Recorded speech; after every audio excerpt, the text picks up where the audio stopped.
إلى النبي مصطفى صلى الله عليه وسلم وكافة الأنبياء والعلماء والشهداء والصالحين شاء لله لهم الفاتحة. أعوذ بالله من الشيطان الرجيم. بسم الله الرحمن الرحيم. الحمد لله رب العالمين الرحمن الرحيم مالك يوم الدين إياك نعبد وإياك نستعين اهدنا الصراط المستقيم صراط الذين أنعمت عليهم غير المغضوب عليهم ولا الضالين. Bismillahirrahmanirrahim. Assalamualaikum warahmatullahi ta'ala wabarakatuh. Alhamdulillahilladzi arsala rasulahu bil huda wa dinil haq liyuzhirahu 'ala ad-dini kullih walau karihal musyrikun. Asyhadu an la ilaha illallah wahdahu la syarika lah wa asyhadu anna Muhammadan 'abduhu wa rasuluh. Allahumma salli wa sallim ala sayyidina Muhammad tibbil qulubi wa dawaiha wa afiyatil abdan wa shifaiha wa nuril absar wa dhiyaiha wa ala alihi wa sahbihi ajma'in. Subhanaka la ilma lana illa ma 'allamtana innaka antal alimul hakim wa la hawla wa la quwwata illa billahil aliyyil azim. Amma ba'du faya ayyuhal mu'minun ittaqullah usikum wa nafsi bittaqwallah wa ta'atihi la'allakum tuflihun. Alhamdulillah, segala syukur kita panjatkan kepada Allah dengan limpah kurnianya serta inayahnya. Pada kesempatan malam ini kita dapat bersama-sama manfaatkan sedikit wang masa kita untuk kita mentelaah kitab-kitab, khususnya kitab yang berkaitan dengan perbahasan haji. Dan alhamdulillah kita telah pun sampai perbincangan kita pada adab yang keempat daripada kitab At-Tawdih, dan malam ni kita akan sambung pada adab yang kelima sebagai suatu persiapan kita sebelum kita melangkahkan kaki ke bumi Mekah Al-Mukarramah.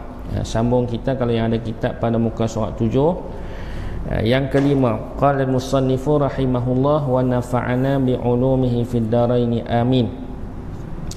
Yang kelima, memastikan nafkahnya satu sumber pendapatan yang benar-benar halal dan selamat daripada unsur-unsur syubhah. Jadi sebelum kita nak pergi ke Mekah, ada adab yang perlu kita laksanakan, bermula dengan kita bermunajat kepada Allah Subhanahu wa taala dengan istikharahnya, dengan taubatnya, dengan solat hajatnya. Kemudian kita sambung pula dengan persiapan-persiapan yang berkaitan dengan persiapan luaran kita untuk mendapatkan keredaan ibu ayah kita. Dan juga kita telah bincangkan dahulu berkenaan dengan isteri, bagaimana nak mendapatkan keizinan daripada suami, dan begitu juga bagi isteri yang mungkin tergantung dari segi perkahwinannya, macam mana dia nak memohon dan nak mendapatkan keizinan daripada bekas suami ataupun masih lagi dalam iddah dan sebagainya, telah kita bincangkan pada perjumpaan yang lalu. Dan pada malam ni pula, bab yang kelima ini, sebelum kita nak pergi menunaikan haji juga, kita kena siapkan bekalan. Di samping itu, nafkah yang kita tinggalkan, nafkah yang kita tinggalkan kepada orang-orang yang kita akan tinggalkan. Ialah kita paling lama pun kalau zaman sekarang ni 40 hari, banding dengan orang tua-tua dulu pergi sampai 3 bulan. Jadi tentulah perbezaan tu ketara daripada orang dulu dan orang sekarang pun. Jadi kalau kata kita ni ada lagi sewaan-sewaan ataupun pinjaman-pinjaman bank yang memang ada jaminan untuk dibayar, tapi kita kena buatlah persiapan itu untuk kita tinggalkan supaya tidak membebankan orang yang kita tinggalkan. Tak kiralah siapa adik-beradik kita pun, anak-anak kita, mungkin kita pergi sepasang suami isteri, tinggalkan anak-anak kita. Jadi kita kena tinggalkan sumber-sumber itu daripada Yang disebut di sini ialah pendapatan yang benar-benar halal dan selamat daripada unsur-unsur syubhah. Ini tanggungjawab kita. Tanggungjawab untuk kita tidak campur adukkan antara kebaikan dengan benda-benda yang adanya nilai-nilai syubhah ataupun haram. Itu yang kita nak kena jaga berkenaan dengan pendapatan kita. Sebab Allah Subhanahu Wa Taala menilai dari segi kehadiran kita. Dalam satu hadis mafhum diceritakan kepada kita oleh Nabi sallallahu alaihi wasallam bagi seseorang yang datang menunaikan haji. Ini kisah Nabi cerita berkenaan dengan bagaimana seorang lelaki yang datang dalam keadaan kusut masai, dalam keadaan yang datang labbaik Allahumma labbaik labbaik la syarika lak labbaik. Dia punya lidah ni bertasbih dan juga bertalbiyah kepada Allah Subhanahu Wa Taala, datang dengan penuh kesungguhan. Tetapi dijawab Allah Subhanahu Wa Taala, Tuhan yang Maha mengetahui, bagaimana aku nak sambut kedatanganmu sedangkan pakaian kamu haram, bekalan kamu haram, dan segala segi haram yang kamu bawa. Jadi Allah Ta'ala tak akan terima kehadiran kita kalau sekiranya bekalan yang kita bawa itu haram, dan begitu juga bekalan yang kita tinggalkan itu haram. Haram tu jelas lah, al-haram al-halalu bayyin wal haram nubayyin. Halal tu jelas, haram itu jelas. Dan begitu juga syubhah itu pun Nabi kata jelas. Syubhah ni bagaimana kita nak faham dia? Syubhah ni benda-benda yang hampir kepada haram, yang boleh kita timbang-timbang dia banyak nak mirip kepada haram. Dan Nabi kata hak syubhah itu eloklah kita jauhkan juga. Termasuklah hak yang kita dapat upah-upah kita yang kita tak sempurnakan dari segi upahan kita ni. Contoh dibayar kita ini kerja 8 jam tapi kita tak berada pada tempat kerja kita tu 8 jam. Ini dari segi sudut amanah telah kita abaikan. Itu pun banyak di kalangan kita zaman hari ini, tuan-tuan. Jadi macam tak apa saja, yang nak gaji tu lebih tapi kerja tu kurang. Asyik-asyik cuti je memanjang. Lepas tu punch-card hilang. Punch-card ada on time tu, awal datang. Kalau kata masuk pukul 8, 7.30 tu siap dah punch-card. Tapi orangnya mana? Pukul 10 pun tak nampak. Satgi lunch ada pula. Lepas tu nak balik pun tunggu tepi punch-card tu. Pukul 5 keluar, 4 siap dah. Duk tunggu. Pukul 5 on time cabut. Yang ni pun boleh dikira sebagai syubhah juga. Dari sudut pekerjaan kita. Lain lah kalau kita kerja memang punch-card di pejabat tapi kerja kita kok luar, tu lain lah kan. Kalau kerja kita memang melibatkan kita tengok site di luar, macam kerja JKR ke apakah, hak pokok yang kerja di luar tu kan. Kalau kita yang kerja memang kena duduk di pejabat, tempat kita di situ kan, kita kena sentiasa berada di situ. Kalau kita tak ada, maka kita telah tidak amanah dengan upah yang kita terima. Yang ni banyak di kalangan kita yang tak melihat benda ni sebagai satu benda yang penting. Dan kita pula bila kita keluar, kita tak ganti balik. Kadang-kadang kita keluar rehat lebih. Patutnya kita bila dah lebih, kita kena lebihkan masa sikit daripada kita balik tu. Itu sepatutnya orang yang amanah. Jadi kalau kita boleh amanah pada masa dan juga kerja kita, maka insya-Allah banyak benda yang akan jadi berkat dalam hidup kita. Yang tak berkat ni sebab yang tu kita mungkin duk cari semayang kita jaga, alhamdulillah, puasa tak pernah tinggal, sedekah pun buat, tapi rasa macam harta tak berkat. Rupanya yang tak berkat tu pada hak yang tadi ni, amanah kerja kita yang kita tak jaga. Mungkin yang tu sikit saja yang kita nampak dia tu cacat, tetapi dia memberi kesan yang besar. Dan Allah Ta'ala ni maha penyayang ni, tuan-tuan. Dia bagi kita rasa dalam kehidupan kita yang rasa sempit ni, tentu ada sebab-sebab yang kita buat tu tak kena pada tuntutan yang dituntut kita sebagai seorang mukmin yang kena patuh dan taat pada amanah, pada janji, pada apa saja yang telah kita pikul tanggungjawab tu, yang kita kena laksanakan dengan sebaik-baiknya. Kan, begitu juga pada memberi nafkah anak isteri kita, dan banyak benda yang kita kena teliti dalam hal ehwal dunia akhirat kita ni, tuan-tuan.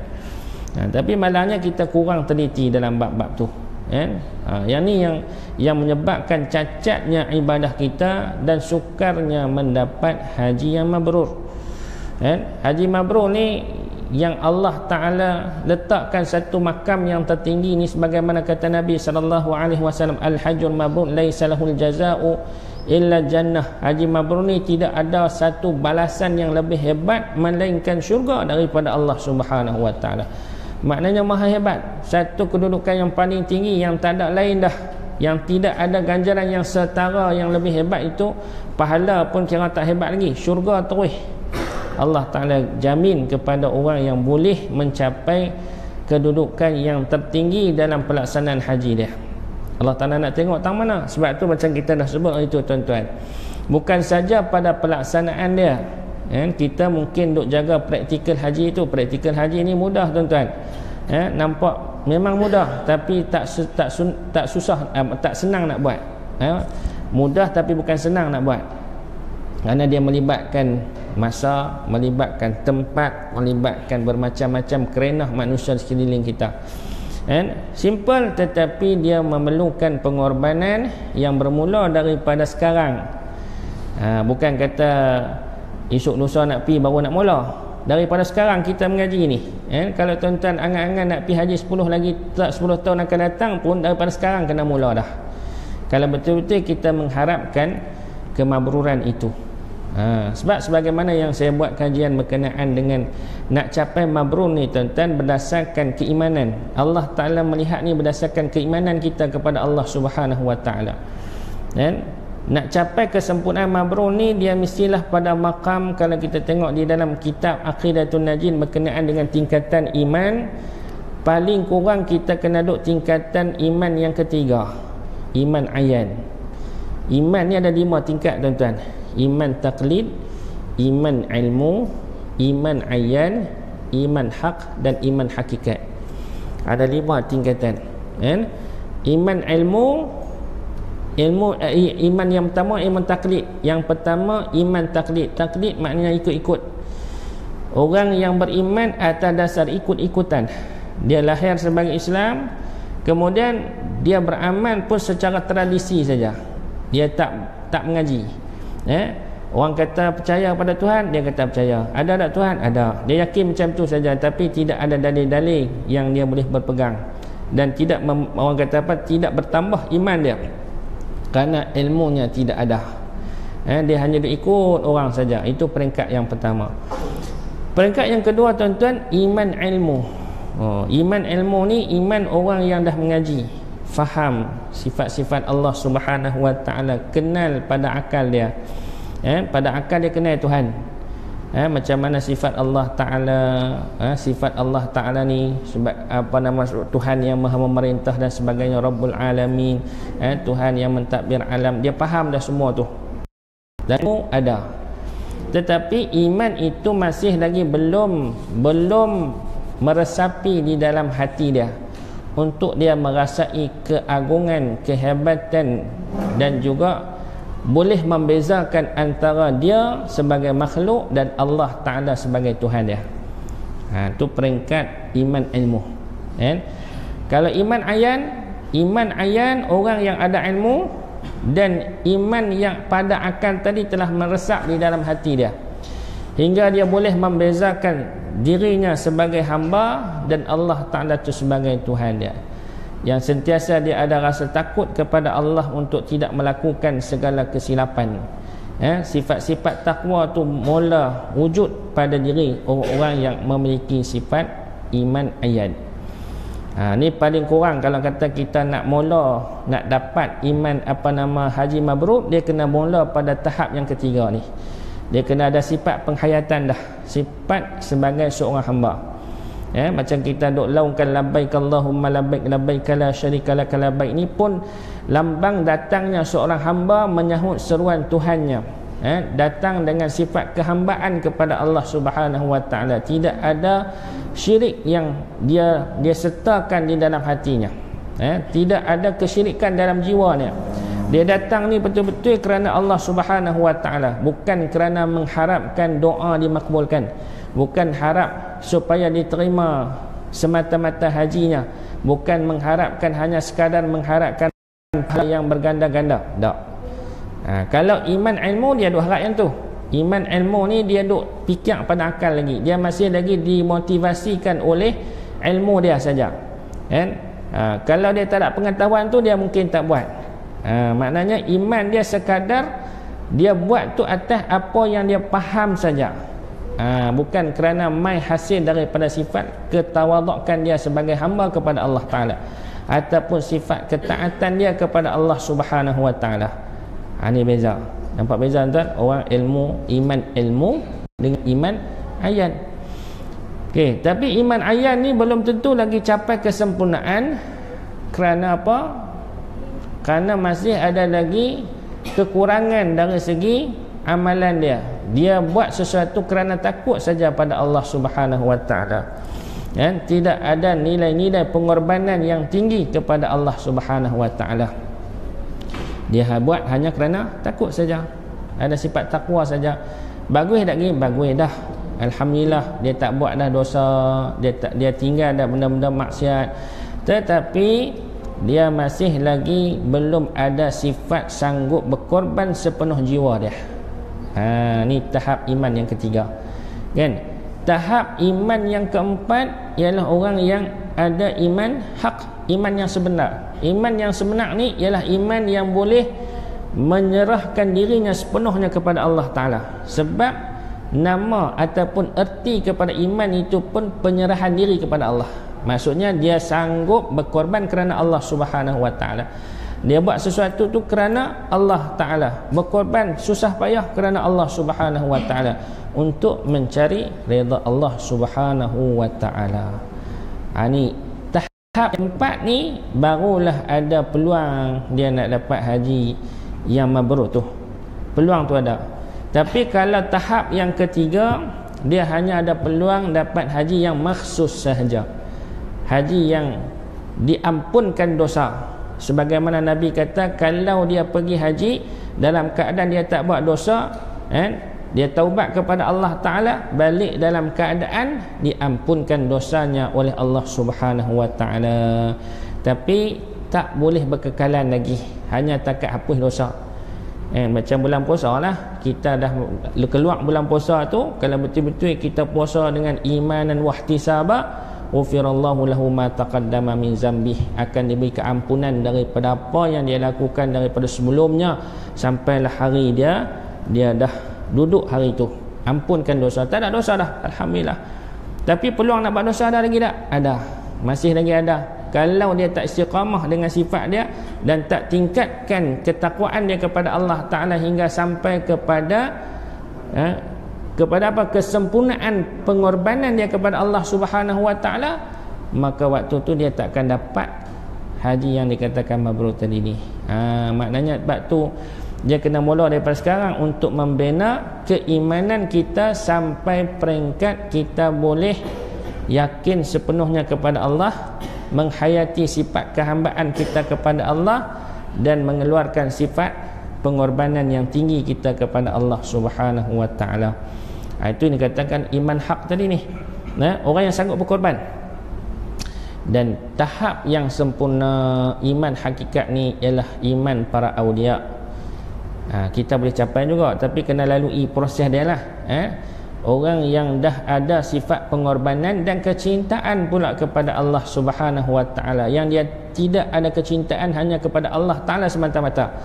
Kalau peringkat tu confirm dah ahli syurga, tak pergi Mekah pun syurga dah tuan-tuan, insya-Allah. Tapi kalau bagi kita yang dalam proses peningkatan iman, haji itu salah satu peluang untuk kita meningkatkan keimanan. Sebab tu bila kita pergi Mekah, kalau kita tengok dari sudut akidahnya tuan-tuan, Allah Ta'ala nak menzahirkan keagungan dia. Yang selama ni kita kata kita berdoa kepada Allah, ada tak kita rasa doa kita makbul? Kadang-kadang kadang-kadang duk rasa Allah Ta'ala makbul. Tapi Mekah, cash Allah Ta'ala makbul. Doa je tuan-tuan, baru terlintas je jadi dapat apa yang kita nak. Macam ada jemaah saya seorang, Dia kata, ustaz saya ni tak larat nak pergi Mekah, tak larat nak buat umrah lah. Kalau ada siapa boleh support saya nak buat lah. Sebab dia kursi roda kan. 2 kali dah buat umrah, duit mu tak ada dah, teringin lagi nak buat ustaz.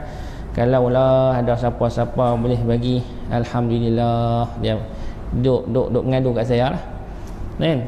Esoknya tuan-tuan, orang nak pergi niat di miqat, ada hamba Allah bagi keadaan 500 nah ambil pergi buat umrah. Dia kata Masya Allah, kemarin baru duk angan-angan, hari ni dah dapat. Orang kata on the way nak pergi ke miqat hari tu, dia tak berangan-angan lah, tak ada duit dah nak buat, nak apa nama, nak suruh upah orang tolak dan sebagainya. Tiba-tiba ada orang bagi 500 kat dia. Masya Allah. Dia kata teriak dia kat situ. Ni kata Allah Ta'ala makbulkan doa. Baru saja terlintas Allah Ta'ala makbulkan. Itu yang baik. Hak jahat pun serupa juga kan. Kadang-kadang kita duk perli kawan kita, apalah hampa ni kasut tak reti nak jaga. Tu baru cerita kasut. Kasut ni memang benda yang cerita bab kasut di Mekah ni memang satu benda yang semua orang dapat rasa lah tuan-tuan kan. Kalau kita duk megah sangat dengan duit, dengan kasut kita tak pernah hilang, sehari confirm hilang lepas tu tuan-tuan. Allah Ta'ala saja nak uji kita, nak tengok benda yang buruk pun Allah Ta'ala akan balas segera supaya kita insaf dan bertaubat kepada Allah. Sebab tu bagi kita kebanyakannya takut pergi Mekah. Pasal apa? Takut sehari mulut tak reti nak jaga, hati pun masih lagi kotor, tak pandai nak pimpin. Jadi dia takut nak pergi. Takut pasal apa? Takut Allah Ta'ala bayar cash. Jangan takut. Kalau dia niat baik, insya-Allah Allah Ta'ala bagi. Allah Ta'ala bagi yang baik-baik tu. Hatta baik tu kalau cepat istighfar, selamat. Naknya Allah Ta'ala nak suruh kita banyak bertaubat pada dia. Tujuan Allah Ta'ala suruh kita pergi Mekah ni, dan Allah Ta'ala datangkan musibah tu, tujuannya untuk mendidik kita supaya kita insaf, kita bermuhasabah diri, dan ada juga orang-orang yang akan datang memperingatkan kita, bagi tazkirah kat kita, kadang-kadang tegur kita waktu kita duk tengah silap-silap tu. Tiba-tiba ada hamba Allah si Fulan tegur kita. Itu teguran langsung daripada Allah Subhanahu Wa Taala, yang mana Allah Taala bersifat penyayang, dia sayang kat kita. Jadi Mekah ni tuan-tuan, betul-betul dia nak mengangkat darjat kita dan juga nak polish iman kita. Sebab tu kita kena belajar bab iman ni dulu. Macam mana kita boleh tingkatkan iman kita daripada satu tahap ke satu tahap, daripada tahap taklid kepada tahap ilmu, daripada tahap ilmu kepada tahap ayan, daripada ayan kepada hak, dan daripada hak kepada hakikat. Iman tu sebagaimana disebut dalam kitab Aqidatun Najin, berkenaan dengan tahap-tahap keimanan seseorang kepada Allah Subhanahu Wa Taala. Jadi kita kena nilai dari kita. Tapi kita ni tak pandai nak nilai kalau kita tak jumpa dengan guru yang pandai memberi nasihat kepada kita. Sebab tu kena cari guru yang mursyid tuan-tuan. Guru yang boleh memberi tunjuk ajar, yang boleh melihat secara basirah dalam diri kita, dan kita sanggup menerima nasihat dia. Jadi kita jumpa guru yang macam tu, kita pergi jumpa kat dia, dia kata kita, abang ada guru, saya nak berguru dengan tuan, boleh ke? Dan dia kata boleh. Maknanya kita berbai'ah dengan dia, dan dia akan bagi teguran kepada kita secara langsung bila kita dah menyerah diri kepada dia untuk dididik. Itu adab-adab kita menuntut ilmu Allah Subhanahu Wa Taala. Kalau kita tak dapat ilmu tu pun, kurang-kurangnya kita pergi Mekah, carilah orang yang boleh bantu kita. Sebab pergi Mekah ni pun boleh, tapi dengan syarat kita pergi dengan orang yang mahir dalam bab mendidik jiwa juga. Orang yang boleh memberi teguran secara langsung daripada setiap perkara yang berlaku dalam perjalanan kita. Sebab dalam perjalanan kita ni akan ada episod-episod ujian Allah Ta'ala, bermula sebelum daripada kita pergi sampailah kita balik. Walaupun mungkin sepanjang perjalanan kita tu tak ada lah insiden-insiden yang besar, tetapi dalam perjalanan itu akan ada sesuatu yang Allah Subhanahu Wa Taala nak beri pengajaran. Hanya orang yang ada basirah saja yang boleh, orang kata apa, dia cungkir benda tu untuk kita faham. Kadang-kadang kita pun tak faham, kan? Kita duk kena, kita pun jadi macam kadang-kadang ada setengah orang nampak tenang, tapi bila pergi Mekah dia jadi macam perongoi, duk tak duk dia jadi perongoi, duk tak duk dia jadi tak sabar. Benda-benda tu semua kadang-kala kawan-kawan kita yang perasan akan perubahan kita. Dan kalau kawan-kawan kita ni ada ilmu yang boleh memberi bimbingan kepada kita, dia boleh bagi teguran kita secara langsung. Itu kebaikan untuk kita, tuan-tuan. Sebab tu haji ni adalah proses gilapan iman daripada Allah Subhanahu Wa Taala. Sebab tu kita kena pergi dengan pembimbing. Kan? Kalau kita pergi haji, tabung haji itu pembimbing 2 orang, satu maktab 3,000 orang, tu memang tak dapat lah. Yang saya cerita ni kalau kita boleh pergi umrah ataupun kalau dengan package, adalah guru-guru yang boleh tazkirah kat kita. Dalam perjalanan tu dia bagi nasihat kat kita. Jadi bila kita duduk dalam perjalanan, dia akan lebih cepat meresap. Setiap nasihat yang berlaku apabila kita telah lalui sesuatu peristiwa, dia akan lebih menyebabkan kita berfikir.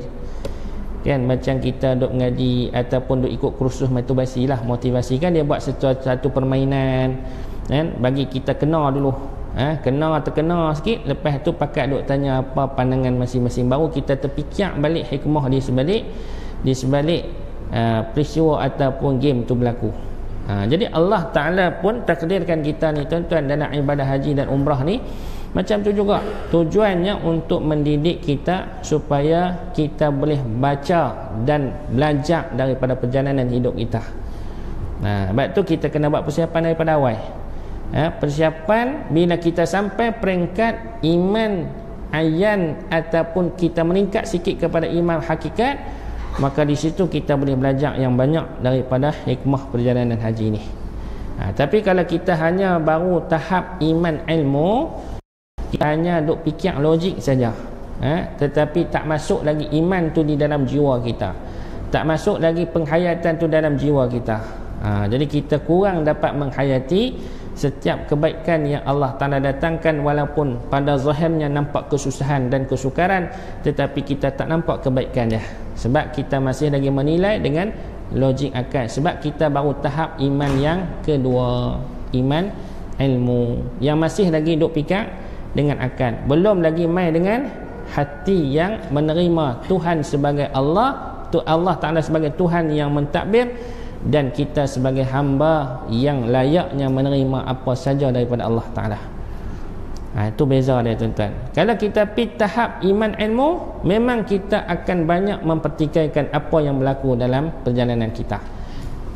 Kita petikai masa, kita petikai kapal terbang, kita petikai pengurusan, kita petikai bilik, kita petikai kawan, kita petikai makan, kita petikai tawaf, kita petikai sa'i. Semua 1001 macam yang kita lalu, semua kita tak puas hati, tuan-tuan. Pasal apa? Sebab dia pergi dengan tahap iman ilmu saja. Dia hanya pergi dengan fikir secara logik saja. Dia kata aku bayar lebih ni, kena dapat lebih lah layanannya. Dia ingat layanan tu layanan manusia kot. Dia menjadi tetamu Allah, bukan menjadi tetamu manusia. Tapi banyaknya pengalaman saya bawa jemaah ni, tuan-tuan, mereka lebih mempertikaikan layanan manusia. Dia lupa dia tetamu Allah Ta'ala. Dia tak sedar yang dia main ni sebagai tetamu Allah, bukan tetamu manusia. Dia mempertikaikan manusia. Kadang-kadang Allah Ta'ala uji makan malam lambat sikit pun. Makan malam biasanya lepas Isyak, dia main awal. Tapi biasanya jemaah makan lepas maghrib tu dah ada dah. Tapi kebetulan hari tu mungkin jam kot, hak kawan nak hantar kontrak tu, nak hantar makan, dia dah bergomai. Bukan bergomai, dia dah macam-macam dia duk kata. Apalah syarikat ni, tak reti nak serve lah apalah, orang dah main tunggu lama makan bila nak sampai. Dia komplain tu, tak boleh pakailah syarikat ni, kata tahun depan aku tak mau main dah dengan syarikat ni. Koman sungguh, aku main sebelum ni elok ya pun, pasal apa ni kena baru sekali. Nampak, tuan-tuan? Itu orang selalu mempertikaikan benda-benda luaran, sebab dia sangka yang dia datang ni dengan manusia saja. Dia lupa yang dia tu tetamu Allah Subhanahu Wa Ta'ala. Sebenarnya dalam perjalanan kita tu Allah Ta'ala nak uji. makan minum kita, susah senang kita, semuanya dalam proses ujian Allah Ta'ala. Jadi kalau dia ada tahap iman ayan, dia reda. Pasal apa? Sebab Allah Ta'ala, aku main rumah Allah Ta'ala ni, Tuhan yang nak bagi. Walaupun yang urus ni manusia, tetapi yang menentukan, menetapkan Allah Ta'ala, bukan manusia. Walaupun kita pilih syarikat yang mahal sekalipun, kalau Allah Ta'ala kata tak boleh jadi macam tu, Allah Ta'ala nak ubah jadi lagu lain, yang tu hak dia, bukan hak manusia, bukan hak kita nak nentukan apa dia. Ada satu peristiwa tuan-tuan, ada jemaah ni dia pilih pakej yang paling mahal lah. Pasal apa? Dia kata dia nak bawa mak dia yang uzur, nak pergi sembahyang tiap-tiap waktu di masjid. Dia ambil lah hak Zamzam Tower tu, apa nama, duduk di hotel, nampak Masjidil Haram tu, dekat lah. Tapi apa yang berlaku kat dia tuan-tuan, niat dah cantik, tapi tak tahu Allah Ta'ala terima ataupun tak. Mungkin Allah Ta'ala tak terima kot, kita tak tahu apa hati budi dia kan. Niat yang bagi kita kata cantik lah, dia nak bawa mak dia, nak duduk hotel yang dekat, dia sanggup keluar duit banyak, pasal nak bawa mak dia berulang-alik setiap waktu pergi ke masjid. Tiba-tiba tuan-tuan, Allah Ta'ala tak izinkan mak dia sakit, daripada mula sampai Mekah, sampai ke balik tak pergi ke masjid, kecuali pergi umrah sekali ya. Tengok macam mana kita punya rancang nak dekat, paling dekat boleh pergi kerap lah. Tiba-tiba yang paling dekat ni lah yang tak boleh nak pergi. Siapa yang atok? Allah Ta'ala kan kita? Allah Ta'ala yang atok, bukan kita. Kita mungkin boleh ikhtiar, tetapi yang menentukan Allah Ta'ala. Sebab tu kita kena ingat, kita ni tetamu siapa? Allah, bukan tetamu manusia. Sebab tu kita kena naikkan iman kita ke tahap ayan tadi ni, baru kita boleh rasa yang kita ni hamba, kita reda apa saja yang Allah Ta'ala tentukan. Dan dalam brosur mana-mana syarikat pun, dia janji hotel 300 meter, 400 meter, tu pun dia plus tolak, lebih kurang. Nasib lah, dia janji hotel mula-mula yang ni, tiba-tiba dapat hal lain. Sebab kalau saya duk urus jemaah ni pun tahu tuan-tuan, dengan Arab Saudi ni, dengan orang Arab ni bukan boleh kira. Walaupun kita dah bayar deposit, mai hari kita pi ni, tiba-tiba ada orang balan deposit lebih tinggi daripada kita, dia tolak macam tu ya tuan-tuan. Dah sampai dah, dia kata tak boleh, orang lain mai duduk. Aku dah hantar awal dah duit kat hang. Tak, dia bayar tinggi ni. Pula lagu tu tuan-tuan. Buta kere kena. Jemaah buat mana? Jemaah marah dah kita. Marah dah, apa ustaz? Sampai dah hotel tak boleh masuk. Kita yang duk biasa ni reda lah. Mungkin ada jemaah kita yang Allah Ta'ala nak uji tu, termasuk kita lah kan. Tapi ada yang tak puas hati. Ni nak minta balik ni. Apa ni janji gua mana? Orang Islam kan janji lagu ni. Dia bagus, dia punya balun kat kita. Dia tak tahu hak kita main ni, memang kita pun kalau boleh nak duduk tepi masjid terus lah. Nak bayar murah, nak duduk tepi masjid. Yang tu yang kita nak, tapi Allah Ta'ala tok lagu lain. Allah Ta'ala tok lagu lain tuan-tuan. Sebab tu kita pi haji ni kena iman paling kurang ayan lah. Kalau siapa pi dengan iman ilmu, sakit jiwa. Dengan mutawif pun sakit jiwa, duk layan dia. Tu dia tuan-tuan. Sebab tu kena belajar buat iman ni, dan kita kena buat persiapan sampai tahap iman yang peringkat ketiga, iaitu kita sanggup, kita boleh rasa dah perbezaan. Allah Ta'ala Tuhan yang menentukan, kita hamba yang menerima apa saja ketentuan Allah. Sebab tu kena faham istilah duyufur rahman. Faham no tuan-tuan, istilah duyufur rahman, tetamu Allah. Kita mai rumah Allah, ikut suka dia lah nak buh kita tang mana kan. Ada pula kita mai rumah orang, kita nak duduk master bedroom dia, boleh lah kita pergi minta, aku mai rumah hang kena letak bilik hang ada aircon, hang takkan nak letak bilik hak yang tak ada aircon apa semua ni, kami mai jauh ni. Tak, ni rumah aku, hang jangan melibat, tak tahuan. Hang nak mai duduk tang mana aku letak, tak mau balik. Lagu tu lah bahasa kita kan. Dan Allah Ta'ala pun lagu tu. Kalau kita pergi Mekah, kita kena ada sifat lagu tu. Kalau kita masih lagi duk nilai dengan pakej yang kita beli, dengan apa yang kita harap, tiba-tiba tak dapat, kemudian kita nak tutup ganti rugi kat syarikat, mungkin itu dunia boleh dapat. Tetapi hakikatnya kita nak belajar, Allah Ta'ala yang nak menentukan di mana kita. Waktu kita duduk di tanah yang diharamkan Allah, yang dimuliakan oleh Allah Subhanahu Wa Ta'ala tu. Di luar mungkin, tempat lain mungkin, tapi di Mekah satu benda yang kita di luar jangkaan kita, di luar jangkaan kita, tuan-tuan. Ada setengah orang yang banyak pakej cokia ya pun, tapi pergi sana Allah Ta'ala upgrade dia, dapat hotel paling dekat. Biasa juga saya dapat lagu tu, tuan-tuan. Dapat rasa sebab kita duk pergi kerap ni, alhamdulillah Tuhan bagi rasa sekian. Macam ni. Bila kita ada sifat hamba, kita redalah apa pun. Tapi kalau kita pergi dengan sifat kita masih lagi iman ilmu, masih lagi duk fikir secara logik, maka di situ kita takkan selesa bila kita pergi Mekah, tuan-tuan. Dan kita takkan dapatlah nak kata gelak haji mabrur tu jauh sekali. Nak dapat haji maksus pun payah jugalah. Takat boleh dapat makbul sajalah. Mungkin dari segi aturan haji kita semua sah, tetapi banyak dengan dosa. Hati kita tak puas hati kat orang tu, tak puas hati kat orang ni. Dengan Allah Ta'ala pun tak puas hati. Pasal apa Allah Ta'ala bagi aku lagu ni? Pasal apa aku sakit, ya Allah? Aku main dah doa cukup panjang dah, main dah. Pasal apa sampai-sampai ni sakit kaki, tak boleh nak buat apa? Pasal apa sampai-sampai ni main haid sepenuh-penuhnya sampai tak boleh nak buat apa? Aku main ni duk teriak, teriak. Nampak teriak bagus dah, tapi teriak tu duk komplain Allah Ta'ala. Baik kalau gitu, tuan-tuan, tak bagus sifat orang yang gitu memang tak bagus. Sebab apa? Sebab dia masih lagi duk sangka dia boleh atok diri dia, sedangkan dia main Mekah ni Allah Ta'ala yang nak atok dia tang mana. Dia kena sedap ni tu. Tu dah, tuan-tuan.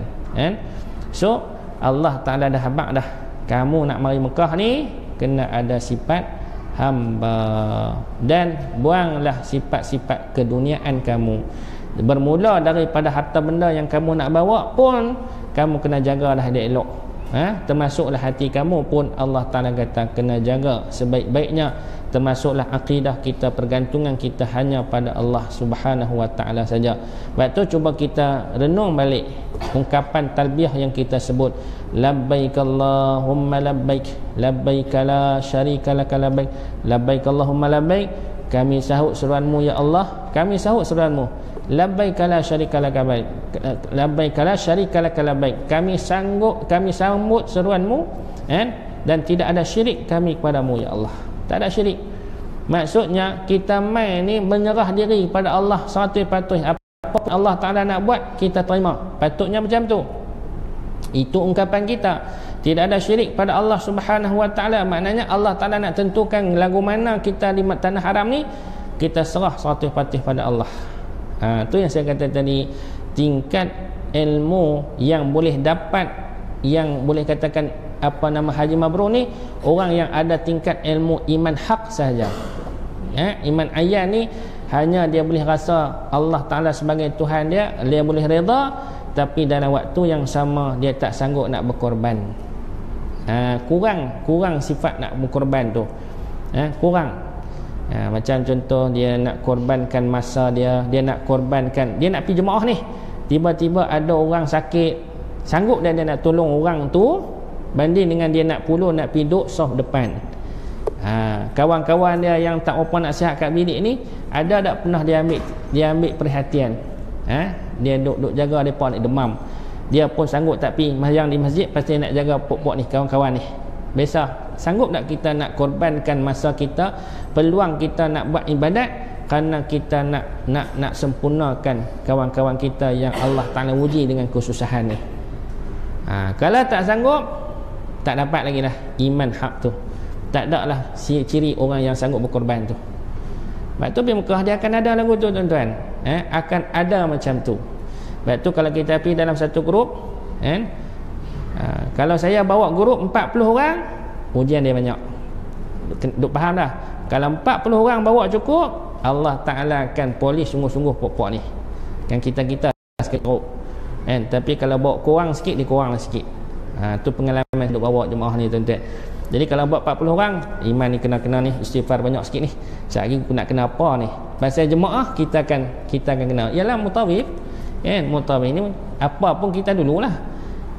Jadi punca kadang-kadang daripada hak jemaah-jemaah sana yang kita nak kena bagi nasihat, kita nak kena bagi teguran kan. Sebab tu dalam kuliah, dalam perjalanan saya ni kadang-kadang akan ada juga orang yang terasa sekejap dengan ungkapan-ungkapan nasihat yang kita bagi, sebab kita nak didik dia supaya dia bertaubat dan dia kembali sedar perjalanan dia itu adalah perjalanan rohani, bukan nak pergi melancung tempat biasa-biasa. Allah Ta'ala akan uji tuan-tuan, Allah Ta'ala akan uji. Sebab tu bila kita pergi ramai-ramai ni akan ada lah hak orang yang lambat-lambat kan. Saya pergi baru ni tuan-tuan, janji pukul 7, 8.30 baru bas boleh berjalan. Bayangkan. Itu memang biasa kan. Tapi boleh tak jadi luar biasa? Pukul 7 berjalan. Boleh tak? Payah kan. Tapi ada juga kawan duk mongon awal lah. Dia turun awal lagi. Habis memang subuh sampai tak dan makan, dia tunggu siap dah. Tiba-tiba kawan hak long lai siap makan dulu, pergi beli ayam apa dulu. Orang duk tunggu lama dah, tapi duk panggil duk buat lagi. Tak sanggup berkorban untuk orang lain. Dia duk pentingkan diri dia sendiri.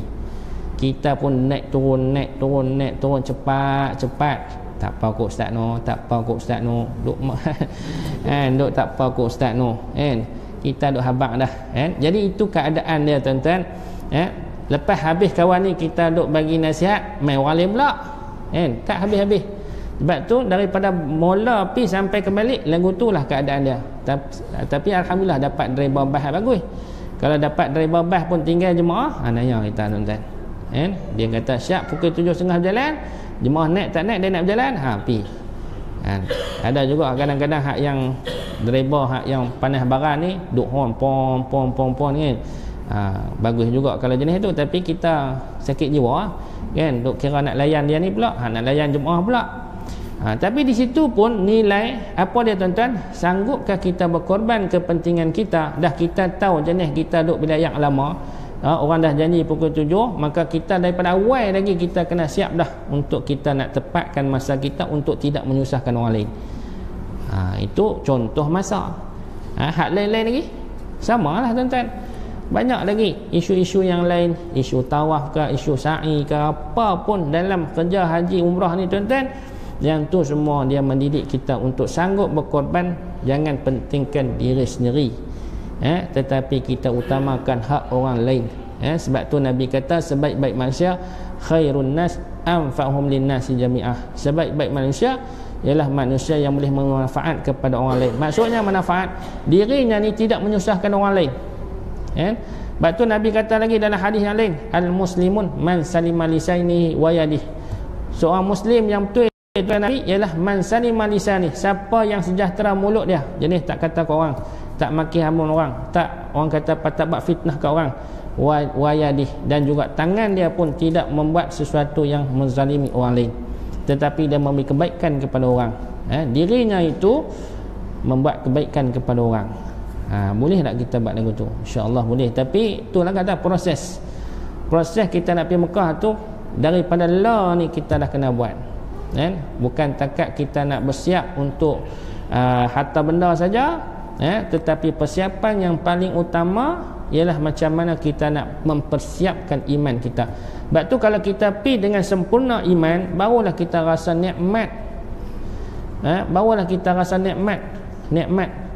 Tambah pula bila kita main ni dengan penuh kasih sayang, peringkat iman hak kepada iman hakikat tu tuan-tuan, dengan penuh kasih sayang, biarlah Allah Ta'ala letak tang mana pun, pasal sayang kepada tuan rumah tu, dia tak kat dapur pun seronok, kita tak kisah. Janji kita boleh berbicara dengan dia, janji kita boleh duduk dengan dia, janji kita dapat apa pun walaupun sikit, kita kerana kita cintakan dia. Tu boleh tak dapat sampai tahap tu. Mungkin tak lagi ikut tahap kita ni tuan-tuan. Sebab tu kalau orang kata macam mana kita nak menentukan haji mabrur ni, nak nilai kot mana? Nilai tang iman kita. Daripada iman itu kita boleh menilai tahap kita nak dapat haji mabrur ataupun tak. Kalau tuan-tuan nak tengok dia punya huraian ni, tuan-tuan boleh dapatkan buku saya. Ni bukan berniaga tuan-tuan, tapi cerita pilah dah tulis dalam tu, kan, pulang bersama Haji Mabrur. Di situ ada duk cerita tentang tingkatan iman, macam mana kita proses nak dapat, walaupun tak sepenuh, walaupun tak detail lah, tapi asas-asas penceritaan tu dah ada dah dalam tu. Kurang-kurangnya kita menjadikan panduan untuk kita nak menentukan daripada sekarang untuk kita lakukan perubahan. Kan, kalau kita dah pi pun kurang-kurangnya kita boleh kenang balik waktu kita pi dulu, muhasabah balik tentang apa yang pernah berlaku dalam perjalanan musafir kita tu. Ingat balik, bertaubat balik pada Allah Subhanahu Wa Taala. Terus kurang-kurangnya dia boleh meningkatkan balik iman kita, menyegarkan balik ketakwaan kita kepada Allah Subhanahu Wa Taala. Sebab tu pi Mekah dia kena bawa hati dan iman kepada Allah Ta'ala dan kecintaan kita kepada Allah. Orang yang pi dengan penuh kecintaan, dia akan pi dengan penuh kerinduan. Tapi kalau orang yang pergi dengan akal fikiran, dia hanya memikirkan kesenangan dan kemewahan semata-mata. Kan? Itu kalau orang yang pi iman taklid langsung tak ada apa. Kalau takat pi dengan iman taklid, dia ikut orang. Lepas ni ustaz nak buat apa? Lepas ni nak buat apa ustaz? Mengaji apa pun tak, kan? Ambil mudah je, tak apalah, tak apa lagi ustaz abang. Kan? Kalau kata tak sah pun ustaz nah tanggung, kami ikut ustaz nah. Letih lagu tu iman taklid ni tuan-tuan. Kalau pergi Mekah, kan, cambah kena bayar dam, kan? Pasal apa? Sebab dia tak ada persiapan. Pergi Mekah kena ada persiapan tuan-tuan, kan? Bukan kita pergi hanya seronok nak pergi, kan? Walaupun banyak duit sekalipun, tapi kita pergi Mekah ni, kita nak training iman kita supaya menjadi iman yang hak paling kurang, walaupun tak capai iman hakikat. Iman hakikat ni para awliya ni tuan-tuan, jauh lagi kita. Kita ni tahap iman ilmu dengan ayan ni, takat tu yang kita boleh. Tapi kalau kita boleh usaha sikit lagi, sanggup berkorban kerana Allah Subhanahu Wa Taala dan tak fikir pahala, tak fikir sangat pahala tu, buat tapi tak mengharapkan balasan daripada Allah, berkorban apa saja. Macam mana Nabi Allah Ismail, Nabi Allah Ibrahim, Allah Ta'ala suruh buat, tak fikir tu nak jadi apa ni, pahala ke apa, tak fikir lagi. Dia fikir apa yang Allah Ta'ala perintah, buat. Walaupun Allah Ta'ala datangkan musibah, dia try selesaikan. Kadang-kadang datang juga kan masalah dalam perjalanan kita, tak apa, dia rempuh juga dengan tawakal Allah. Buat juga demi untuk mencapai keredaan Allah Subhanahu Wa Taala. Ada setengah orang tu bila Allah Taala uji, tarik diri, tak mau pergi, susah-susah tak mau, kan? Tu setengah-setengah orang, kan? Tapi kita nak tingkatkan iman ni tuan-tuan, kita kena ada sifat pengorbanan yang tinggi. Sebagaimana Allah Taala rakamkan pada setiap kerja haji kita tu, semuanya pengorbanan. Pengorbanan Siti Hajar, pengorbanan Nabi Ismail, pengorbanan Nabi Ibrahim alaihissalam, pengorbanan Nabi SAW sendiri tuan-tuan, yang sanggup tinggal kampung halamannya kerana perintah Allah Ta'ala untuk bina iman dan kekuatan, kemudian balik semula dengan kemenangan di kampung halaman dia sendiri tuan-tuan. Itu pengajaran daripada Allah Subhanahu Wa Ta'ala dalam kerja haji yang penuh hikmah ini tuan-tuan. Nampak nak? Baik, jadi daripada adab yang kelima ni yang kita bicarakan tadi, walaupun kita cerita tentang pendapatan yang halal dan apa ni semua, sebenarnya dia nak point dia, Imam Nawawi nak cerita tentang persiapan kita ni kena teliti. Jangan tengok pada zahirnya saja kita dapat duit daripada sumber yang halal, tetapi adakah yang halal tadi bercampur dengan syubhah? Kita cerita awal tadi, adakah kita ni mengabaikan amanah? Kita diamanahkan kerja 8 jam penuhkah kita kerja tu? Ada tak tempat kerja? Walaupun kita tempat kerja kita kadang-kadang tak ada kerja sangat, melengung kan? Kerja melengung. Ada tak orang kerja melengung? Ada. Jadi jaga, memang kerja melengung. Kerja pun jaga nama dia tuan-tuan, kan? Dia kena jaga lah. Kalau kerja malam dia tak boleh tidur, kena jaga. Tidur pun kadang-kadang bukan, memang fitrah manusia tetap mengantuk kan? Tapi dia tak boleh tidur macam mana orang nak tidur, kan? Tak boleh nak pergi nampak tilam, buh selimut apa semua, buh jam, tidur 2 jam, sekali jam bunyi nak mangkit tengok pula kunci jam. Tak boleh, sebab dia telah, orang kata apa, pecah amanah. Dia dibayar untuk jaga, bukan dibayar untuk tidur, kan? Nama pun jaga, kan? Jadi maknanya tuan-tuan, ada orang yang memang kerja dia jaga saja, kan? Tunggu ya, tapi dia kena ada lah time tu, time daripada pukul 7, biasanya jaga 12 jam, 7 pagi 7 malam, time tu dia tak boleh pergi mana, dia kena ada, kena amanah dengan masa dia tu. Kena jaga betul-betul, kan? Walaupun dia tak buat kerja apa pun, menengung saja, tapi itulah kerja yang dibayarkan kepada dia, dia kena ada dalam time tu, di tempat itu. Maka kena jagalah. Ada orang kerja tak ada kerja, yang itulah naknya dia kerja tak ada kerja apa sangat, kerja dia melengung saja, tuan-tuan, kan? Tapi kena amanah dengan kerja dia. Kalau orang yang banyak kerja lain lah pula, kan? Itu dia. So makna di sini nilai-nilai syubhah yang kita kena hindarkan daripada sumber yang kita dapat. Sebab tu tuan-tuan, kalau banyaklah isu-isu yang tu berlaku kat kita, banyakkanlah sedekah untuk kita mensucikan balik harta kita. Ni ada benda-benda yang tak apa nak clear dengan kita ni, kita sedekah.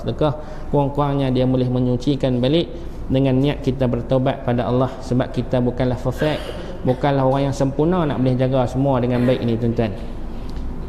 Baik, begitu juga dengan harta yang dapat, hukum hajinya tetap sah pada zahirnya, tetapi tidaklah dia mencapai haji yang mabrur. Kalau kata dia ambil hak orang, macam contoh ada juga kita ni dapat harta pusaka tapi ambil hak orang lainnya. Harta pusaka agih-agih tak kena cara, 20 bagi kena dapat kat kita semua, lepas tu dapat lebih ni nak pergi Mekah lah. Jadi kalau dia pergi Mekah dalam keadaan yang macam tu, harta yang masih lagi dia milik orang punya tapi dia ambil kat dia, kan? Maka dari segi hukum zahirnya sah haji, tetapi dari sudut batinnya, dari segi penerimaan nilainya, Allah Ta'ala tak terima, dan amat jauh daripada penerimaan Allah. Inilah dia pendapat mazhab Syafi'i, Malik, Abu Hanifah rahimahullah, serta jumhur ulama salah dan khalaf. Sedangkan Imam Ahmad bin Hanbal pula berpendapat hajinya tidak sah dengan sebab menggunakan harta yang haram. Kalau Imam Ahmad lagi dia syadid sikit lah, mana dia keras sikit dari segi fatwa dia. Kalau dia ambil hak orang, dia pergi haji juga, tidak sah haji dia. Itu Imam Ahmad. Tapi jumhur ulama semua kata sah, sebab dia tengok pada zahir tu sah, kan? Tapi kemungkinan dia kata, pasal apa dia berdalilkan ataupun berijtihad sah, kemungkinan dia pergi Mekah, dia insaf, dia ganti balik harta tu. Jadi kalau dia nak pergi pula, mungkin duit tak ada lah. Maka haji yang dia pergi tadi, dari sudut kalau sekiranya haji itu adalah haji wajib pada dia, maka haji itu sah, tetapi dia kena bertaubat pada Allah Ta'ala untuk dia nak dapat nilai-nilai yang baik daripada perbuatan yang dia telah buat tadi ni. Itu dari sudut persiapan material yang kita nak dapat tadi ni, tuan-tuan, mestilah daripada sumber yang halal, dan dia juga sebenarnya berpunca daripada hati kita yang kita sebut tadi. Iman kita itulah yang paling utama untuk nak jadi orang yang boleh jaga daripada sumber setiap yang dia dapat. Sebab tu kita kena usaha untuk dapat iman tingkatan yang ketiga paling kurang kita ni, tuan-tuan. Walaupun tak pergi Mekah lagi, kita kena belajar sampai tahap iman yang ketiga, yang kita rasa takut dengan Allah Ta'ala, sampai kita boleh membezakan hak Allah Ta'ala dengan hak kita. Bagaimana Allah Ta'ala perintah kepada kita. Sebab tu takwa itu diingatkan kepada kita, ittaqullah, bertakwalah kamu pada Allah. Takwa tu tingkat yang ketiga, tuan-tuan. Takwa tu tingkat iman ayan. Jadi kita takut pada Allah untuk tidak melaksanakan maksiat ataupun melakukan perkara-perkara yang dilarang oleh Allah Subhanahu Wa Ta'ala kepada kita. Baik, habis tahun tu, insya-Allah kita sambung pula nanti, tuan-tuan, pada adab yang ke-6, sunat membanyakkan bekalan dan nafkah pembelanjaan bertujuan untuk menolong dan membantu mereka yang berhajat dan memerlukan. Ini yang kita kata tadi, untuk nak bagi tingkatkan lagi iman kita sampai ke peringkat iman hak, kita kena ada pengorbanan, sacrifice. Kita kena ada pengorbanan yang ditunjukkan dengan cara yang betul, melalui pengorbanan kita kepada manusia kerana Allah Subhanahu Wa Ta'ala. Macam mana Nabi Ibrahim jugalah, yang sanggup berkorban dengan perintah Allah Subhanahu Wa Ta'ala untuk mencapai kemuliaan di sisi Allah Subhanahu wa taala. Baik, takat tu dulu tuan-tuan. InsyaAllah mudah-mudahan Allah Subhanahu wa taala memberi kefahaman, dan mudah-mudahan apa yang saya sampaikan tadi dapat kita mulakan daripada sekarang. Jangan ingat kita nak pergi haji 10 tahun 20 tahun lagi baru kita nak mengaji. Sebenarnya haji ni kita kena mulakan daripada sekarang, sebab haji ni bekalan dia banyak yang kita nak kena bawa. Bukan bekalan RM2. Macam bekalan RM2 pun kena lama juga tuan-tuan. Kalau kita ni duk simpan RM5, nak pi tu makan masa. RM5 sebulan, berapa puluh tahun boleh dapat nak pi tu tuan-tuan. Sebab lah ni tambang yang sebenar 24,000. Kalau tanpa yang biasa pi dah, kali yang kedua dia nak pi kena bayar penuh 24,000. Kalau hak yang baru kali pertama, mungkinlah dia dapat sikit 10,000. Tolak RM20 RM10,000. RM9,980. Dia kata subsidi lah, kan? Dia sumbangan daripada pencarum-pencarum yang lain untuk nak bagi orang yang peluang kali pertama baru nak pi ni, kan? Jadi maknanya tuan-tuan, kalau kita berbekalan dengan bekal yang sedikit, lambatlah kita nak dapat kenikmatan dia. Tapi kalau kita berbekal dengan bekalan yang terus banyak, macam kita main mengaji ni, kita mengaji sungguh-sungguh, benda-benda asas yang perlu kita ada. Apa dia asas yang perlu kita ada ni tuan-tuan? Yang pertama ni, akidah kita berkemah. Yang kedua, penghayatan tasawuf kita dari sudut akhlak. Apabila kita dah kenal Allah, macam mana kita nak praktik dalam amalan-amalan akhlak dan adab kita kepada Allah. Dan di samping kita sempurnakan syariat, sembahyang kita bagi kena cara dia, tertib dia, aturan dia, barulah sempurna keislaman kita. Bila sempurna kita pi, maka sempurnalah penerimaan Allah Ta'ala kepada kita. Kalau kita pi dengan tidak sempurna, maka tidak sempurnalah Allah Ta'ala sambut kita. Macam seseorang yang nak pergi kepada tetamu yang agung, dia akan pilih juga, tetamu ni memang aku nampak dia ni ada kebaikan ni banyak ni, maka dia akan diberikan tempat VVIP untuk dia.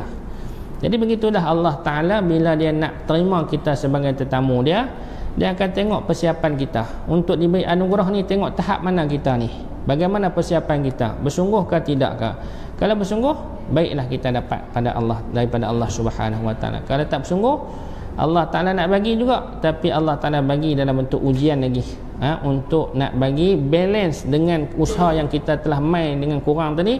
Dengan ujian-ujian Allah Ta'ala nak tambah. Apabila kita ada kesabaran, maka di situ adalah pahala yang Allah Ta'ala akan berikan kepada kita.